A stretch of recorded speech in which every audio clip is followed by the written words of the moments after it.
Here I have the graph of a relation. Let's find the domain and range of this graph, and we'll start with domain.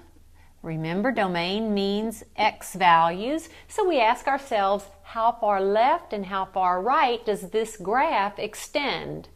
Because of this arrowhead and this arrowhead, this graph extends to negative infinity as far as the x values go, and to positive infinity as far as the x values go. So the domain is all real numbers.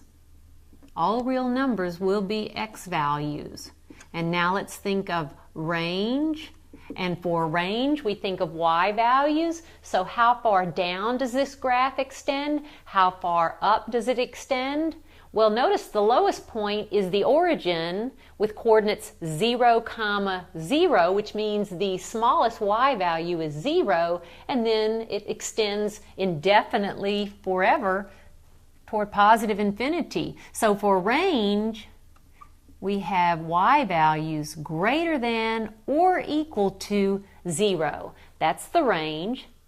Now let's take a moment, use the vertical line test, and determine whether this relation is also a function.